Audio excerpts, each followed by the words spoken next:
Okay, first of all, thank you for that very, very nice introduction. And also, I would say to any of my colleagues and friends from the Collegium here in Helsinki, I have to make an apology already in advance because this is really just a more enhanced version of the paper I gave 2 days ago. But I will say that that was a really exciting event because here we really saw the wide range, the power of multidisciplinary perspectives on this quite extraordinary moment that we are living through. And although Dario said that the theme is borders, and I understand that, I had initially been told that the lecture series was being convened also around the topic of the pandemic. So that was how I decided to give this talk, although as you'll see in this talk, I don't think the question of borders is really that far away because I will be talking about the relationship between what is real and not real and the imagination.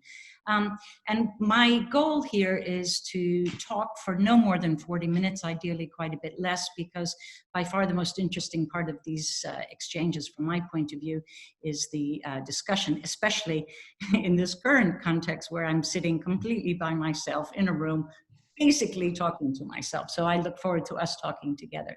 So I will get started here first. Let's see here. So the first thing really to say is to identify a challenge for academics as we try to talk about this moment that we are living through. And as Dario rightly pointed out, this is a picture of a hurricane. And I think that there is a real challenge here for us as academics to both figure out what, if anything, we have to say that can be useful, especially those of us who are not hard scientists, so those of us who are not contributing, for instance, to finding a vaccine or something of that nature, but especially those of us in the humanities, the social sciences, and other disciplines. What, if anything, do we have to contribute to our understanding about what we are living through? And even as, I first wrote this paper just a few weeks ago, actually, and some of the numbers that I'm going to present, which are very few, it's really just a snapshot of where we are, they have already changed so dramatically. You know, even the moment that you try to say, okay, here's where we are, it's already in the past. Even from when I was updating these slides yesterday for the presentation today, I updated the numbers yet again 15 minutes ago because sadly, they are fast and furious and changing. So how do we, what if anything do we have to contribute to this moment? And how can we both try to be contributing and in dialogue with each other, but much more importantly with the outside world, but at the same time to hold on to some sense of humility, okay, that actually what does it mean to be a scholar in a moment of acute uncertainty? And I think that both of these things are really important to try to hold on to. I'm going to discuss the current challenges in terms of the narrative imagination. So back in 2014, as Thomas mentioned, I published a book called Narrative Imagination and Everyday Life. And in that book, I posited that several things come into clear focus if you bring these together. Clearly, not all narrative is connected to imagination, not by any means. Sometimes we might have a narrative about even the most mundane things, going grocery shopping or whatever. And equally, many manifestations of imagination have nothing to do with narrative, or at least not spoken narrative. So what happens actually when we bring these two together, as was the focus of my book? And I argued that there were three clear axes that become our focus. And the first, as you will see, is the dynamic nature of the temporal. Second is the mediation between the real, the not real, and what Sartre calls the not yet real. And third and finally, the complexity of constructing the other. So I'm going to talk about this current pandemic in terms of these three dimensions in turn. So I will start first with talking about the dynamic nature of the temporal, or what I've referred to as time traveling. This involves clearly a revisiting of the past in light of what we know in the present, a reimagining of our present lives, and also the creation of new futures, be they absolutely feared futures, nightmares, if you will, or indeed new hopes for a future. And this is very much in line with general narrative theory and epistemology, that time is fluid and one flows into the other. And yes, while we have chronological time, we also have a fluidity where different moments inflect on our understanding and indeed our meaning making of the others. So let's look at each of these in turn then. Well, we have seen a lot of revisiting of the past in these past 3 months in various ways. At one level, we see that we reimagine the present as really only one of many possibilities. Some time back at moment X, the pandemic was a possibility, but not a certainty, if you will. There were various pathways which were open to us, and we traveled the particular road in which we did and have landed in the present moment. But if we go back, as it were, time traveling to the past, it's quite tempting also to think, well, what would have happened if only we had done this at this particular moment? Okay, knowing what I know now, if I could go back, would I do things differently? Not only ourselves as individuals, but indeed as communities and indeed as members of countries and as global citizens. This also happens on an individual basis. You hear it all the time, you know, friends telling me, you know, I thought I was going to go to this festival last year. In fact, I decided to go this summer. If I had known that all festivals were going to be canceled, I would have gone last summer, whatever. So we see this reworking on individual levels all the time. But critically, we see it also in terms of the movement of wider groups. I'm going to return to some of that later as well. We also see an interest, a revived interest, if you will, in past pandemics, despite that President Donald Trump keeps saying this is unprecedented and nobody ever thought this could have happened, et cetera. We see that, in fact, pandemics are part of human history. Interestingly, it's not just that is empirically so, which it is, but people have, you find out that, you know, one of the most watched videos on Netflix is Contagion, which is in fact fictional, or you find out that John Barry's book on the Spanish flu, published in 2005, has in fact been on the New York Times top 10 bestseller list for, last I checked, it was 8 weeks, perhaps longer. People are interested. What happened then? Okay, so these stories, which seemed as if they were long ago, all of a sudden have a particular currency. And, you know, I am myself personally culpable of this. I've started reading about all sorts of aspects of these past pandemics. You know, learning things like, as I say here, the Great Plague of London, killing at least 20% of London's population. As I told my colleagues 2 days ago, in these last few months, I learned that, I mean, London had a terrible, terrible time trying to bury all of its dead. And in fact, they had massive graves. And it doesn't take much to understand why the street at the corner of my own street, where my home is actually called Pitfield Street. Well, it turns out that Pitfield Street was one of the largest pits where bodies were deposited.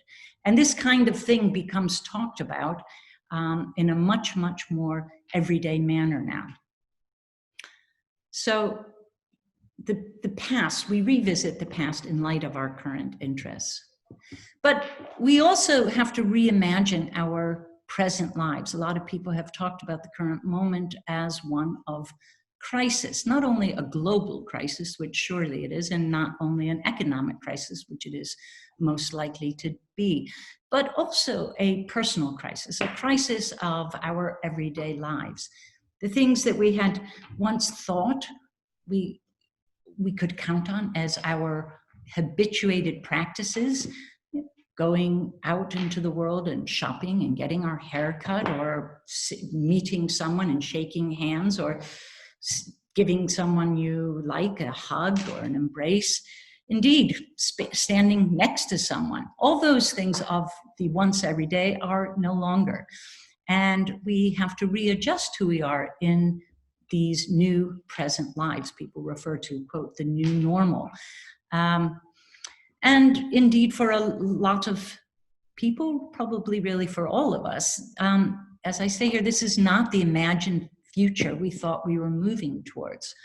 Well, I also say that as a mother of two recent university graduates. They thought they were working hard towards going out into the world with these new jobs, et cetera. What kind of jobs will there be out there? And what kind of a future awaits our young people who have newly qualified? And they believe, and have believed for a long time, that they were working towards a certain thing, and then that moment arrives, and it's a very, very, very different one than what had been anticipated. And of course, this is happening not only in their personal lives, but indeed in a world full of chaos and rupture. So this is, in fact, the new normal. This still life. Well, of course, I say that sitting in Helsinki, where life is becoming less still. As Thomas mentioned, the country started really to ease some restrictions a few days ago. So I've had my first visit in a pub and all the rest of it. But it is really quite remarkable the extent to which life, not only around me, but around the world, has actually stood still. And I'm sure all of us have probably seen these pictures of the Trevi Fountain or Niagara Falls or wherever, Oxford Street, just completely empty. My hometown of Cambridge, England, it's extraordinary to see absolutely not one person on the backs, a place which is usually absolutely crowded with people, but that's not how it is.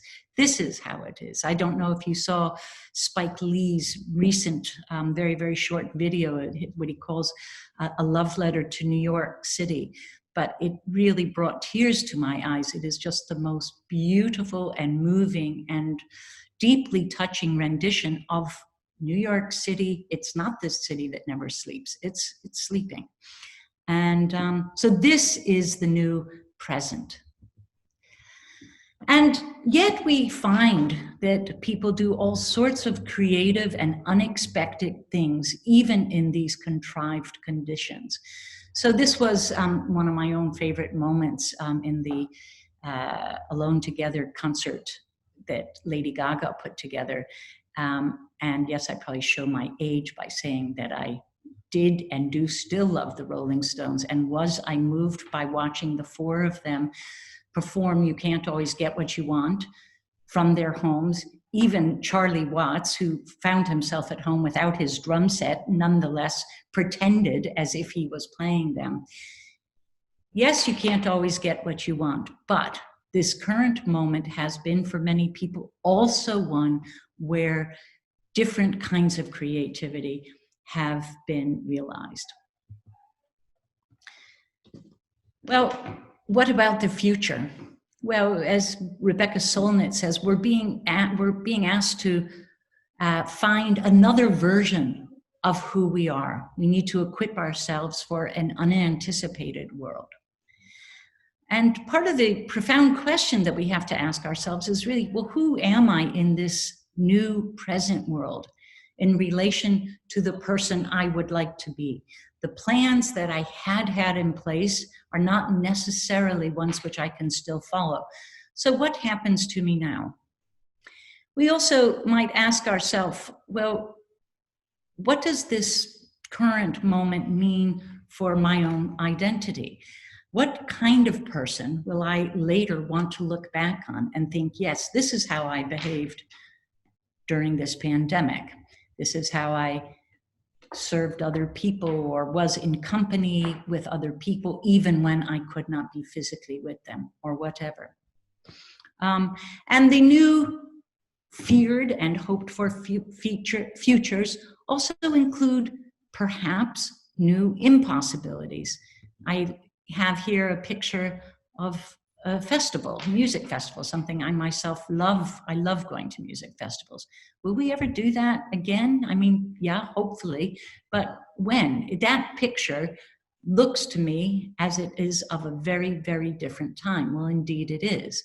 That might be a time that comes again, but I was looking at a survey, some of you might have seen it, a survey of 511 epidemiologists. So it's not a scientific survey of what one should do, it was instead a study of their own views. When is the next time that you would feel comfortable shaking hands with someone or going on an airplane or whatever? And what you find out from this survey is that it's probably, if we were to act in the way that was similar to epidemiologists who are calculating the risk for their own lives and those of their family, then I think it's probably going to be a long, long time till we are engaged in a setting such as this one.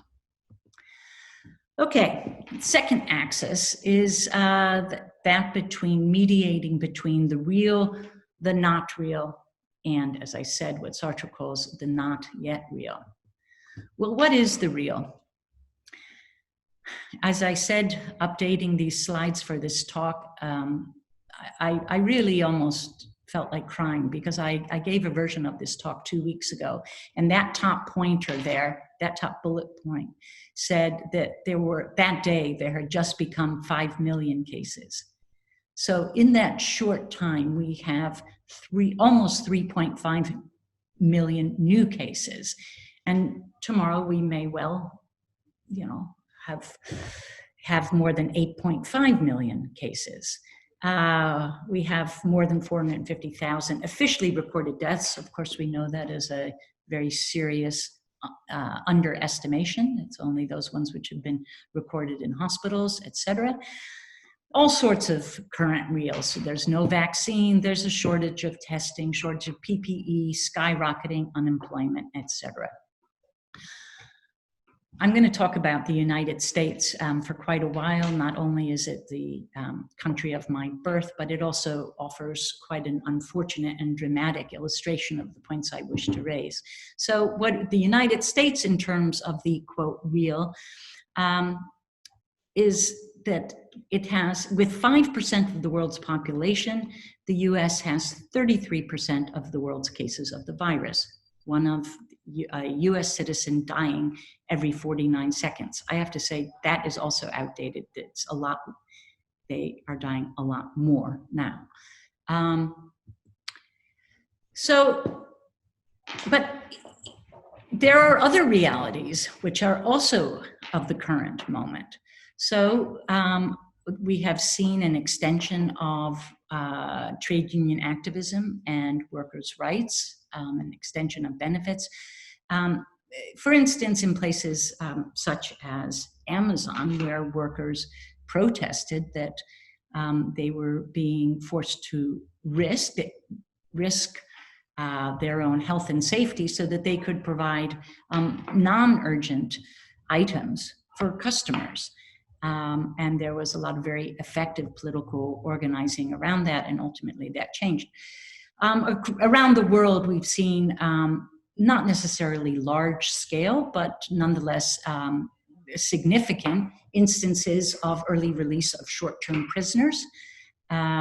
We've seen different programs which are aimed at sheltering the homeless.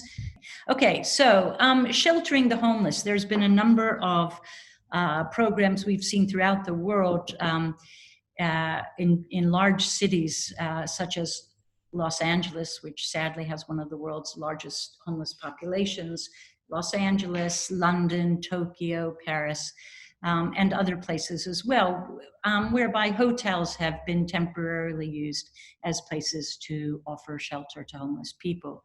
And we've also seen the granting of temporary citizenship for migrants and asylum seekers in some countries, not only Portugal, but Portugal led the way on this. So these were things which used to be considered impossible, and yet they have happened. So we see in this moment, this real moment, quite interesting developments, but they're not all good, needless to say.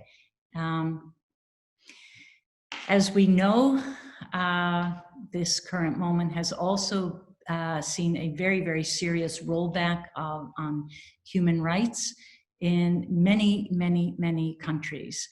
And as one activist in Nigeria phrased it, the pandemic is a gift for totalitarian governments. We've seen police brutality, we've seen widespread surveillance, we've seen suspension of many, many democratic rights, indefinitely suspended, I should say. If you want, I mean, that is far beyond what I can talk about here, but for a very good review of this, I suggest you go to this website, the COVID-19 Civic Freedom Tracker, which really makes for quite rough reading. Yeah, it really does. Anyway, so this is also the current moment. It's very, very hard to put it all just under one umbrella. Okay, but let's move from the real to the not real. We have some of you might recall the intriguing phrase used by Kellyanne Conway in Trump's White House of alternative facts. Well, now we have here alternative realities. Some people, me, might like to call these lies. The President of the United States has actually variously described the COVID-19 as a hoax, a political conspiracy. He's told us it's contained, it's unique in history, it's no worse than the seasonal flu. He's even suggested that it might be cured by injecting disinfectant. He's told us all sorts of things. He's also told us that there's sufficient PPE and tests for all. Needless to say, none of these things are true. That doesn't mean that they are not taken as true and that there are not real consequences when he says these kinds of things. I've made a slide to the right here on the screen of one of his Twitter followers, very charming, where the young man says, all the people who are placing themselves under self-quarantine are posers looking for a few cheap headlines. Stop being a baby and go to the gym. Obesity is the real pandemic. So we can see that what Trump says has real consequences, and he has real followers. Another aspect of the not real is not only what is false, but is what is a determined resistance to knowing what is real. And I borrow that phrase from a wonderful Harvard psychiatrist, John Mack, who talked about our resistances to knowing the nuclear age, the horrors that were possible were so awful that we manifested quite determined behavior not to know what was in front of us. And a third and final manifestation of this magical thinking is some kind of an expression that we can just really wish the virus away. It's sort of like little kids when they used to put their hands over their eyes and say, you can't see me now. If we act as if it's not there, it will simply disappear. So let's have a little look here at some of the claims made by Trump. I actually stopped collating them after a while. It was, the list goes on endlessly. On January the 22nd, he says, we have it totally under control. It's just one person coming in from China. We have it under control. It's going to be just fine the next month. We're going to be pretty soon at only 5 people. Can you believe this? And we could be at just 1 or 2 people over the next short period of time. So we've had very good luck. February 27th. It's going to disappear one day. It's like a miracle. It will disappear. Then a few days later, I just think this is something that you can never really think is going to happen. It's an unforeseen problem. Boy, what a problem. Came out of nowhere. March the 9th, the coronavirus blindsided the world. And then March 19th. I would view it as something that really just surprised the whole world. There's never been anything like this in history. There's never been. And nobody's ever seen anything like this. Okay, the not real. It's really just the false. Well, let's look at the examples of the resistances to knowing. And these are really quite sobering, I have to say.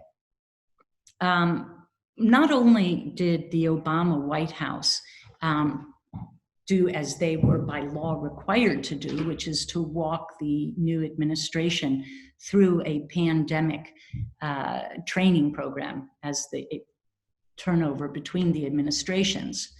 Not only did they do that, but in fact, they produced, and this isn't on here actually, they produced a 60-page, what they call a pandemic playbook in preparation for the president. There's no evidence that anyone in Trump's office ever read the playbook. It was very, very detailed about what would happen in the case of a pandemic and what kinds of needs there were, and indeed current needs that we had in the United States, specifically about the lack of PPE and testing.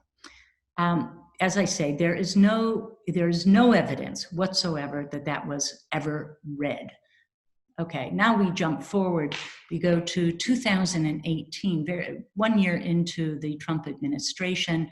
The president disbands the National Security Council's pandemic response team.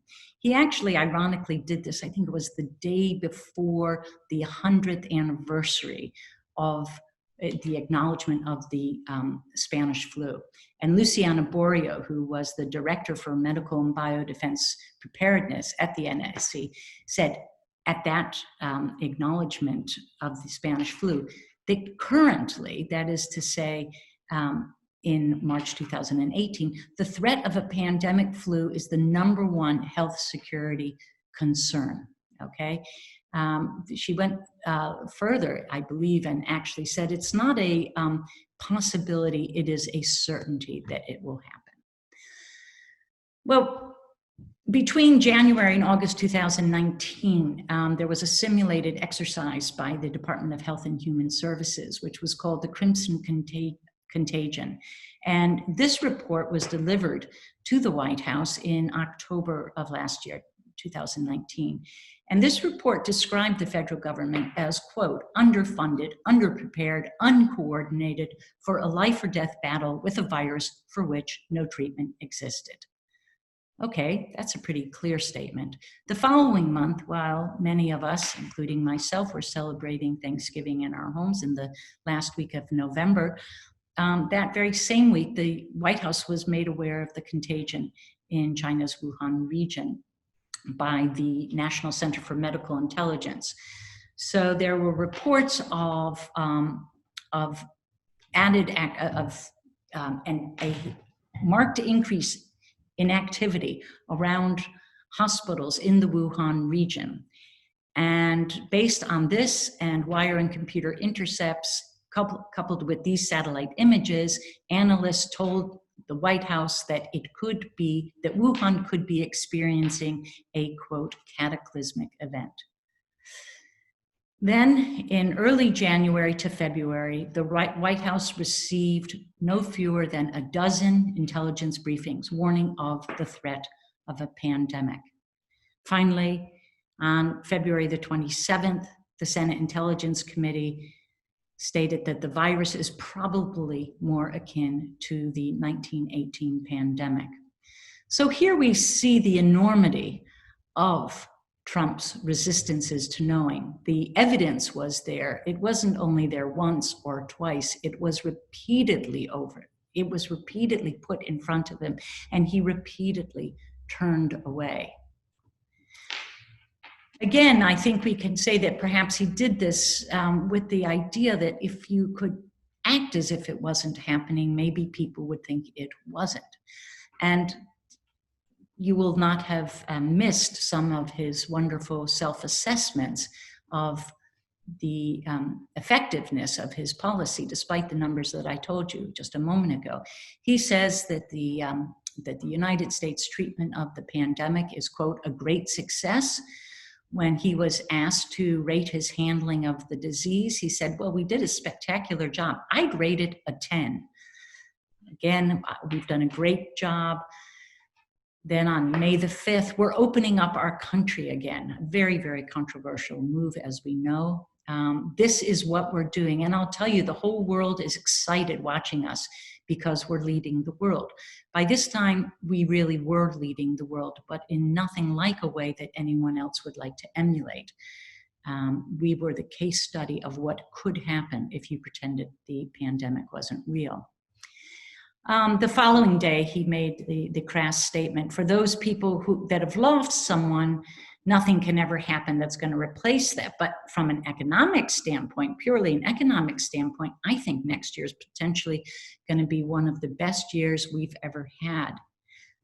Admittedly, that's not quite as crude as the extraordinary comment he made about George Floyd looking down from heaven and being happy with what he saw in terms of the uptick in unemployment rates.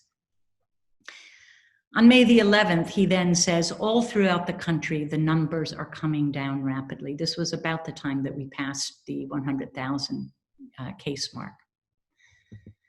Okay, so let's move to the not yet real.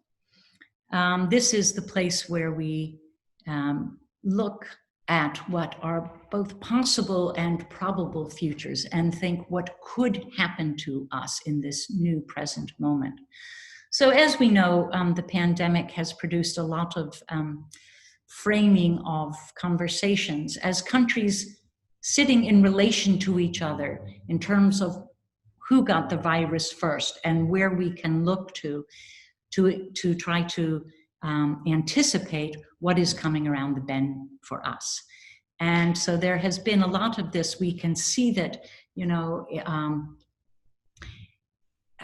people look at what happened, especially in Europe, at Italy and Spain, and say, well, if we can learn from their example in a country such as Finland, where the quarantine was introduced very early on relative to the number of cases here, but this was actually based on looking at what was happening in other countries. This not yet real also points to different possible futures, depending on which actions are taken in the present day. So, for instance, in the UK, the idea that we might actually, the window of opportunity for developing a track and trace system might in fact no longer be possible. We might be running out of time. So futures which had once been possible futures can also, the window can close on those possibilities. Yeah. I would like to say that there are other examples of this. For instance, again, Finland, where I'm currently living, there's a lot of talk about the different strategies which were followed by Finland and Sweden. Sweden, who, as you'll probably know, did not introduce a quarantine, a formal quarantine, and has a far, far higher death rate and hasn't as yet anyway received the economic benefits that they had anticipated doing. So there's a comparison that had, I read this just a few days ago, had Finland not introduced the quarantine when it did, the death rate would have been, and this was something like 12,000, so 4 times what it currently is. So this could have been our future had we not done this. And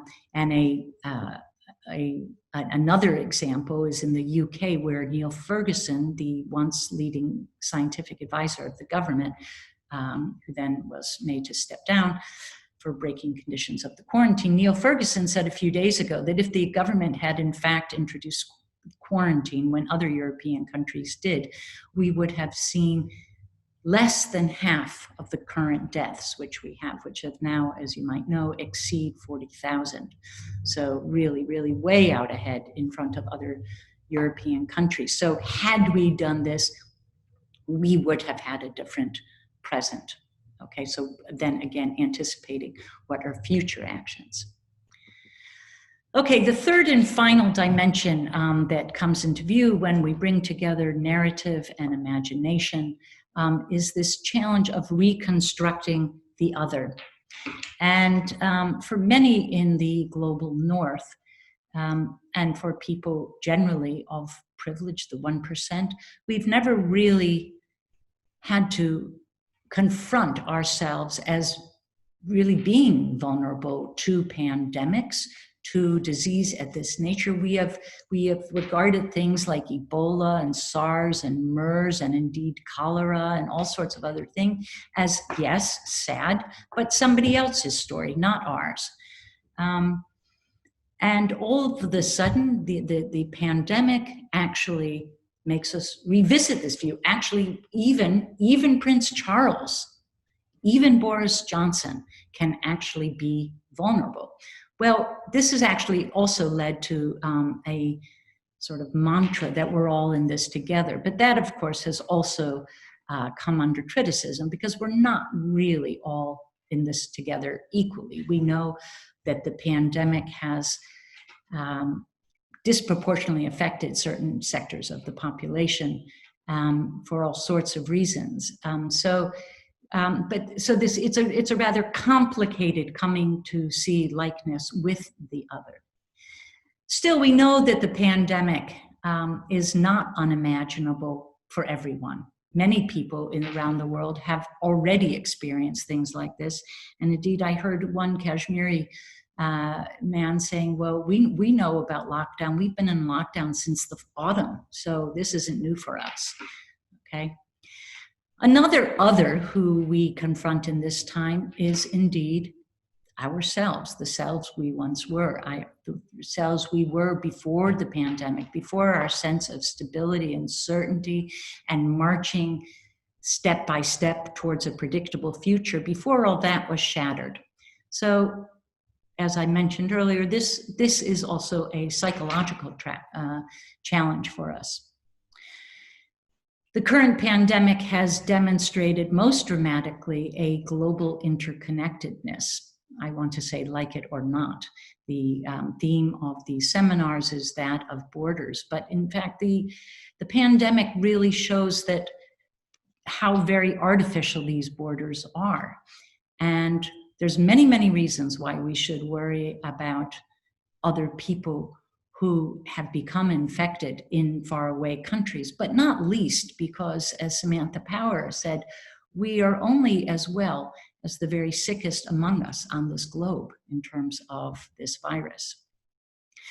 Finally, a fourth way in which we come to rethink our ideas of the other is something I already mentioned, which is our revisiting of other pandemics in history.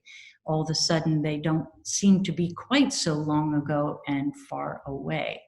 Although, as Adam Kucharski has written in his book, The Rules of Contagion, we have to take caution not to oversimplify and put all pandemics in the same box. Indeed, he says, if you've seen one pandemic, you've seen one pandemic. So both respecting the difference and the continuity between these. This is just an example that we are not equally all in this together. It's a wonderful article by Aditi Chakrabarti in The Guardian, where he wrote about his recently deceased mom.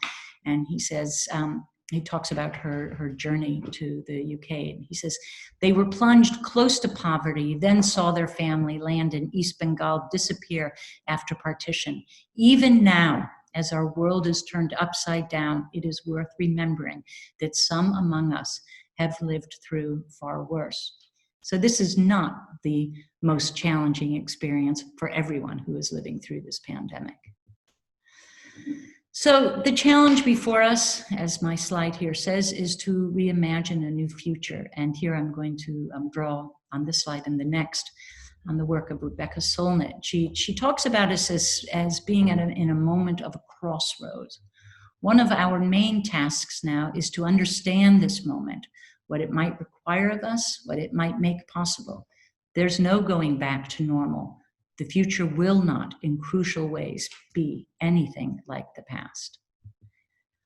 And finally, again, staying with Rebecca Solnit, she says, when this storm clears, we may, as do people who have survived a serious illness or accident, see where we were and where we should go in a new light. We may feel free to pursue change in ways that seemed impossible while the ice of the status quo was locked up.